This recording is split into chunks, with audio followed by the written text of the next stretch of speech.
Hi friends, welcome to Bala's kitchen. நம்ம இன்றைக்கி என்ன செய்ய போகிறோன்னா, சிம்பிள் அண்ட் டேஸ்டியாக சிக்கன் கிரேவி தாங்க செய்ய போகிறோம். டேஸ்ட் வேறு லெவலில் இருக்குங்க. பேச்சுலர்ஸ், பிகினர் கூட ரொம்ப யூஸ்ஃபுல்லான வீடியோ இது. ரொம்ப யூஸ்ஃபுல்லான ரெசிபி. இது செய்கிறதுக்கு முன்னாடி நம்ம சேனல் இப்போ தான் நீங்கள் ஃபஸ்ட் டைம் பார்க்குறீங்கன்னா சப்ஸ்கிரைப் பண்ணி வச்சுக்கோங்க.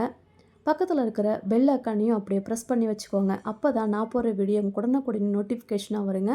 வாங்க இப்போது எப்படி செய்கிறதுன்னு பார்க்கலாம். பேனில் தேவையான அளவுக்கு எண்ணெய் சேர்த்துக்கோங்க. கொஞ்சமாக கடுகு சேர்த்துக்கோங்க. ஒரு பெரிய வெங்காயத்தை கட் பண்ணி வச்சுருக்கேன். அதோட கூட கொஞ்சம் கருவேப்பிலை சேர்த்து நல்லா வதக்கி விடுங்க.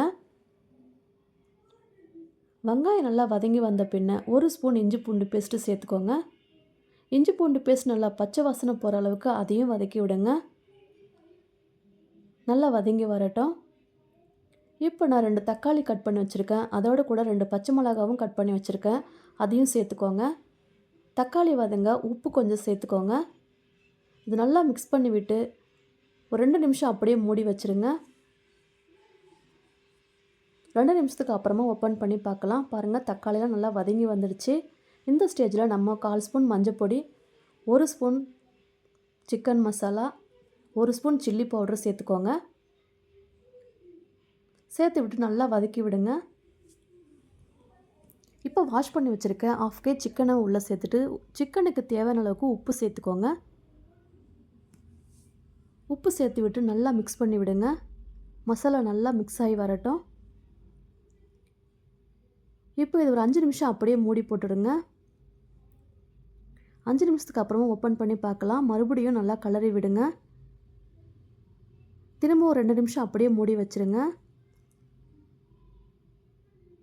2 நிமிஷத்துக்கு அப்புறமா ஓப்பன் பண்ணி பார்க்கலாம். இப்போ 1/2 கிளாஸ் தண்ணி சேர்த்துக்கோங்க. தண்ணி சேர்த்துட்டு மூடி வச்சுருங்க. பாருங்கள், சிக்கன் நல்லா வெந்து வந்துருச்சு, எண்ணெய் பிரிஞ்சு வந்தாச்சு. இப்போ இதில் 1 ஸ்பூன் பெப்பர் பொடி சேர்த்துக்கோங்க. நல்லா மிக்ஸ் பண்ணி விட்டு கடைசியாக கொஞ்சமாக ஃப்ரெஷ்ஷான கருவேப்பிலை, கொத்தமல்லி சேர்த்து இறக்குனா அட்டகாசமான அருமையான சிக்கன் கிரேவி ரெடிங்க. இப்போ ஒரு பவுலில் மாற்றி வச்சுருங்க. இந்த chicken gravy rice, chapati, idli, தோசைக்கெல்லாம் வேறு லெவலில் இருக்கும். ரொம்ப ஈஸியான ரெசிபி, டேஸ்டியான ரெசிப்பியும் கூட. இதே மெத்தடில் நீங்களும் உங்கள் வீட்டில் ட்ரை பண்ணி பாருங்கள். எப்படி இருந்துச்சுன்னு உங்கள் ஃபீட்பேக்கை கமெண்ட்டில் சொல்லுங்கள். வீடியோ பிடிச்சிருந்தால் லைக் பண்ணி ஷேர் பண்ணுங்கள் உங்கள் ஃப்ரெண்ட்ஸ் அண்ட் ஃபேமிலிக்கு. மறக்காமல் நம்ம சேனலை சப்ஸ்கிரைப் பண்ணி வச்சுக்கோங்க. கண்டிப்பாக ட்ரை பண்ணி பாருங்கள். நெக்ஸ்ட் வீடியோவில் பார்க்கலாம்.